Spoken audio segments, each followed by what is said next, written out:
Hey everybody, just a quick heads up before the video starts. First off, shout out to this guy who left a very funny comment on the last poll. Second of all, I am a little bit sick during this recording, so some words might sound a little bit weird coming from me. Also, the first little chunk of it I recorded on the wrong mic, so I apologize.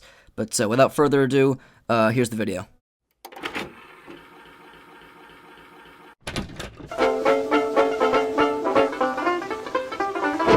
Has there ever been something in your life you wanted to go back and change? One thing, however big, however small, that you just wished had gone differently. If you had the power to go back and change it, would you? Those are some of the questions answered by one of my favorite modern DC stories, the Flashpoint Paradox. Amongst all of DC's various continuity-changing events, Flashpoint has managed to leave its own major impact on pop culture, so much so that it got its own big-budget adaptation all the way in 2023. This movie is regarded by many, including James Gunn himself, as one of the best superhero movies of all time, starring favorite DC characters like Michael Keaton's Batman, Ezra Miller's Flash, and Nicolas Cage's Superman. Wait, hold on. Oh, I was supposed to talk about the good one. Anyway, a mere 2 years after the comic's debut, DC released Justice League, the Flashpoint Paradox. Now, this movie is actually well regarded by a lot of people and has gone down as one of the best animated movies DC has made. It's a great adaptation and started an entire connected universe, bringing us movies like Son of Batman, Death of Superman, and Justice League Dark Apocalypse War. I remember when I was little, this was one of the first comics I had ever read, so I'm pretty excited to talk about it today. So without further ado, let's begin. We open with a young Barry Allen talking with his mother Nora, who's trying to fix their car in the rain. The comic uses this scene to just introduce Nora, but the movie honestly puts it to better use. The two talk about accepting things that you can't change and moving on, which is a lesson both the comic and movie handle well, but here it's played up a bit more, and I think that's a really good start. Especially after showing her death in the next scene. This kid's life is way too happy. It'd be a shame if his mom died. After that, the movie does something completely different from the comic, but it's still really well done. Barry visits the gravestone of his mother with his wife Iris before running to the Flash Museum and fighting off the rogues. He's able to beat most of them before getting paralyzed by Captain Cold, and then Reverse Flash shows up. It looks like Flash is about to be done in, but then the Justice League arrives, and they all work together to defuse bombs that Reverse Flash had placed on all the villains. How do we shut off these charges? You can't. Everyone uses their own skill sets and powers to great effect, and it's both a great showcase of the Justice League and just the true versions of these characters, which pays off when you see how they've changed when we enter the new timeline. All the bad guys are taken away before Reverse Flash takes a jab at Barry's mother. Barry runs off, and just like that, he wakes up at his desk in the police department. Now the comic and movie are back on track with one another. He speaks with one of his co-workers, and he brings up Citizen Cold, who's a hero, and he also seeks out his wife Iris, who doesn't even know who he is now. Similar to the Justice League, she was also set up earlier in the movie at Nora's grave. All of the extra scenes in the movie just in general help it stand out as its own film, whereas the comic only lightly covers the universe in the beginning. He tries to run off to go see what's going on in the world, but he's missing his powers, and he trips and falls, and is then helped up by his mom. The two share a really nice moment and then begin catching up. In this timeline, the world is on the brink of destruction due to a massive war between Aquaman and Wonder Woman that has already consumed most of Europe. After hearing this, Barry reveals himself as the Flash, much to his mother's confusion. She asks if the Flash is some kind of superhero like Batman, and speak the devil because he shows up right in the next scene. There's a fight/chase between him and Yo-Yo, who I'm assuming is some variation of Harley Quinn, before he throws her from a roof and she's saved by Cyborg. Cyborg? I surrender to you.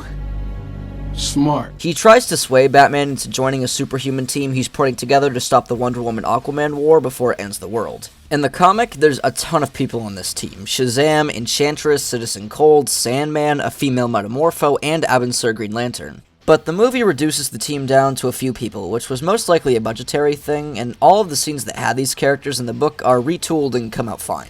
Batman refuses to join the team and leaves Cyborg alone on the roof. Afterward, Barry arrives at Wayne Manor looking for Batman. He finds his way into the cave, which looks very different than it used to, until the Dark Knight himself shows up and starts interrogating him. I said, who the hell are you?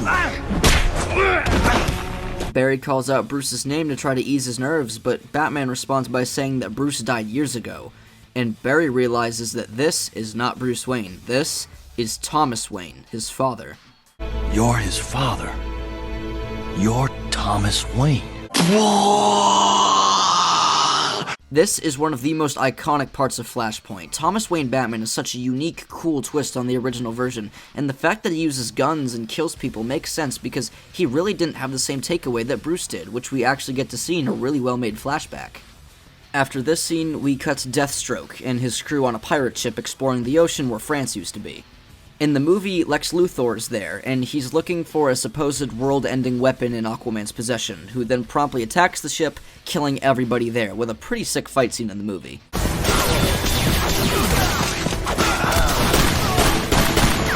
Well, at least I know I was right. No survivors. Back in the Batcave, Barry and Thomas keep talking, and he convinces him that this is an alternate reality that isn't supposed to exist. After finding the suit in his ring, he says that the Reverse Flash changed the timeline, and that in his original universe, there isn't a war, and Bruce lives, becoming Batman. So, Dr. Wayne agrees to help Flash get his powers back so they can track down Reverse Flash and fix time. I know in today's day and age, for a lot of people, time travel and multiverse stuff is really exhausting and drawn out, but the story here actually uses it really well. After this, there's another interlude with US Colonel Steve Trevor running from Amazonians, until being caught by Wonder Woman.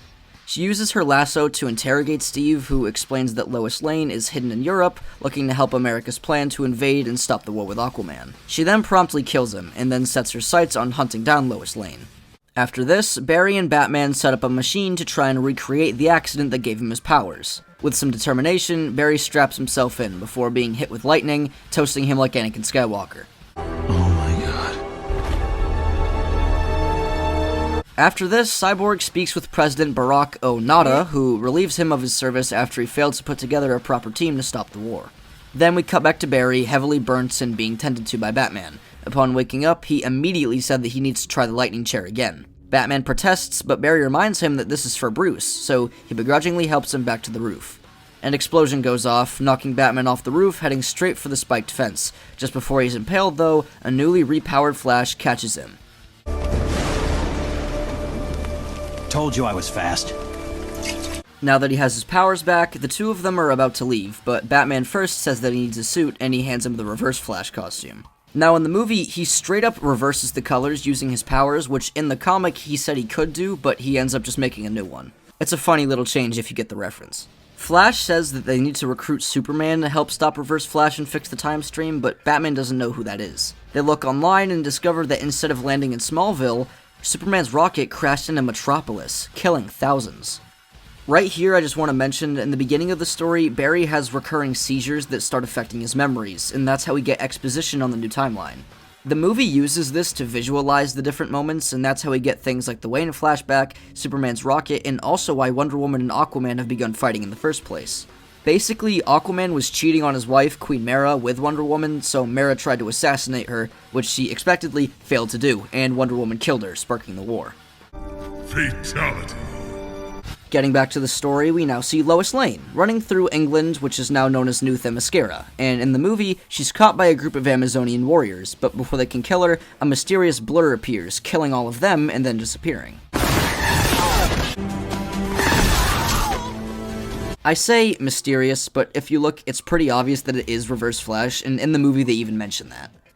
Anyways, after that, the Resistance arrives to rescue Lois, consisting of Etrigan, who you might remember from my first comparison video, The Doom That Came to Gotham, as well as Gamora from Guardians of the Galaxy, Jeff Goldblum from The Fly, Adele, and a leftover variant from Deadpool and Wolverine. After miss! After miss! Back to Flash and Batman, the two rendezvous with Cyborg, who agrees to help them find Superman. They sneak into a government lab dedicating to researching the Man of Steel, and the three walk past other prison cells, one of them containing a dog skeleton, so that was probably Crypto, poor guy. Wake up, buddy. It is Waka Clock. They make it to the main chamber, and upon opening it, we get to see this world's Superman, and oh boy is he worse for wear. Sir, are you okay? Now mind you, he gets his powers from the yellow sun, so to be kept underground in red light for decades being tested on, he's a shadow of his other versions. Thankfully, Flash still extends a friendly hand to him in spite of Batman, and the four make it outside, where they are all ambushed by the military.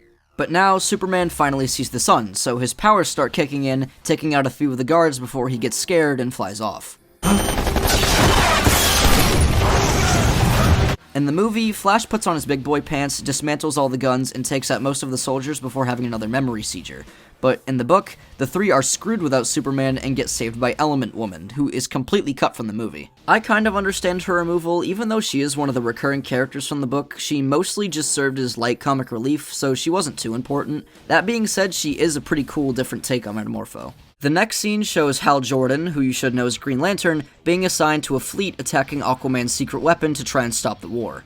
The movie changes this into a kamikaze mission using the spaceship of a dead Abin Sur. It's a nice Green Lantern fan service moment and actually highlights one of my favorite parts of the movie, which is the dialogue. In a lot of other adaptations, the writers will typically throw in a few of the famous lines but stick to their own script, or they'll use only the original text and then any other lines are kinda sloppy. But here, they use plenty of lines from the book, but the general movie script is also really good. The characters all say things that fit, and it just complements the story really well. Batman has lines about his old life as a doctor, Hal talks about how fearless he is, it's just really cool to see.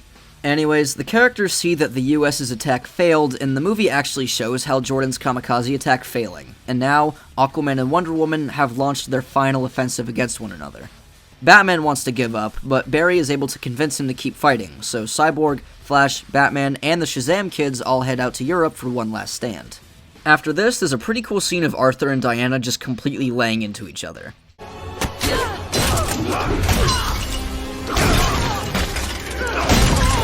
Now, the comic and movie differ slightly here. The movie has the team instantly join the Resistance and start fighting, with Shazam distracting Wonder Woman while the others lay into Aquaman. There's a cool scene with Batman and Grifter fighting Black Manta, and Wonder Woman uses the lasso to deactivate Shazam, and she kills one of the kids.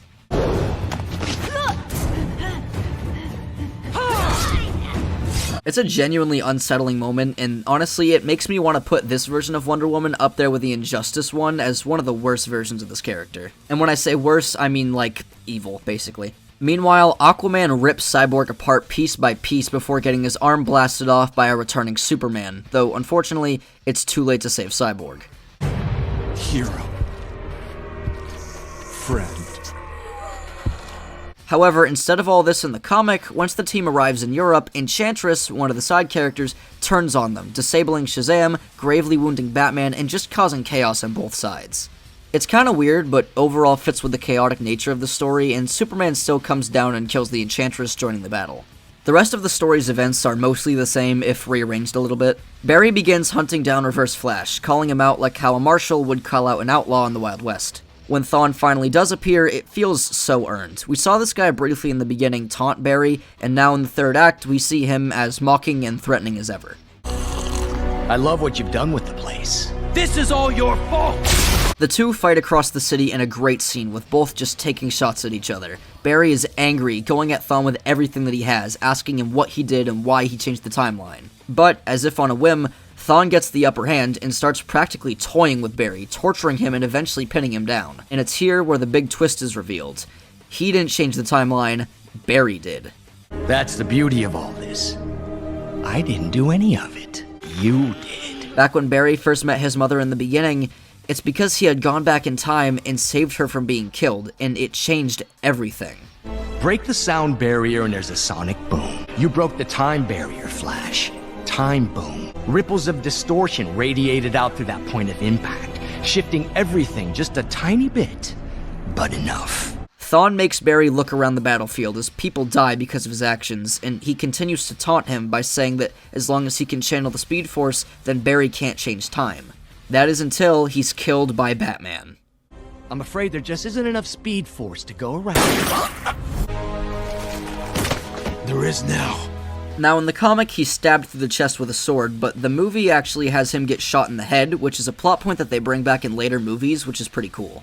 After this, there's one final confrontation between Wonder Woman and Aquaman, and he activates his Doomsday weapon as one last big middle finger to everybody on Earth. In the movie, they actually establish this weapon as Captain Atom, a nuclear-powered superhero strapped to a bomb after being kidnapped.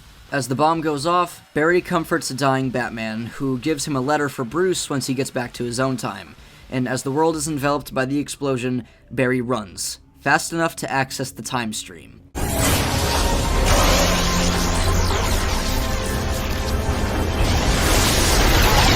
He finds his old self running through time, and after a final conversation with her, with a lot of internal struggle, he stops himself from saving his mother.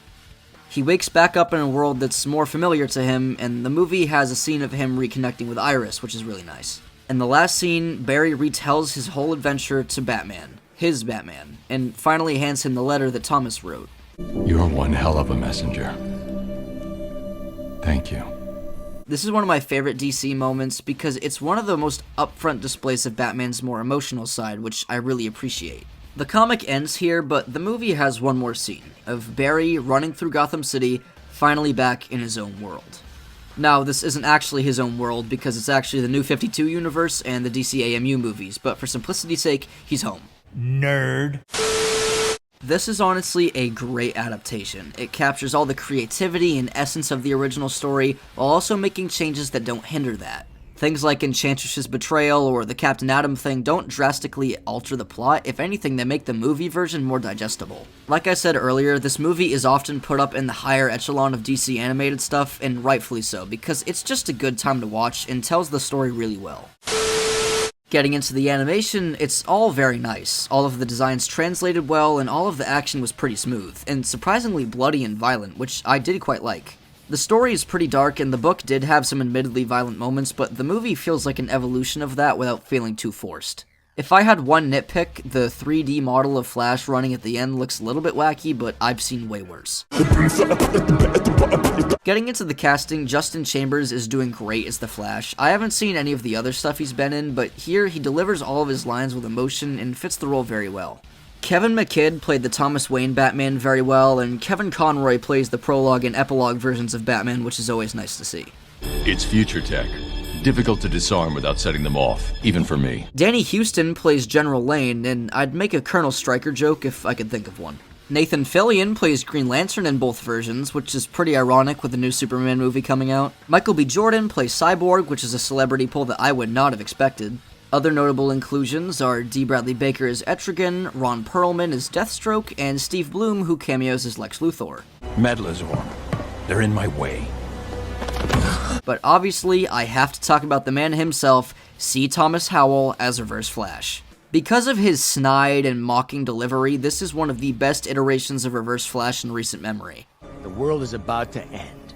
I hope your mother has a good view of it. All around, this cast is pretty stacked, with good voices as well as celebrities that know how to voice act, which is way better than just chucking random celebrities into a recording booth for traction. So ending the comparison here, I would highly recommend both versions of Flashpoint. The comic is easily one of DC's best team-up events, and the movie is a great standalone adaptation that also does a good job starting a new series. It's similar to Dark Knight Returns, where both are really good and worth checking out on their own. After this video, I have another one planned covering a cancelled superhero movie, and then after that, I'll have the next comic book comparison, but the poll for it will come out with this video, and I'll throw in a bunch of Batman options because I know you guys love those ones the most. Anyways, with all that being said, thank you so much for watching today's video. I hope you found it entertaining and informative. Be sure to like and subscribe to see more like it. Leave your thoughts and opinions in the comments below, and I'll see you nerds later. Tell me why it ain't nothing but a holiday. Tell me why it ain't nothing but a this day. Tell me why I never wanna hear you say I want it that way. I made them draw Lola Bunny with fewer sexual features so that you wouldn't be horny and reduce your blood flow to make you a millisecond slower. Slow enough for me to kill Iris.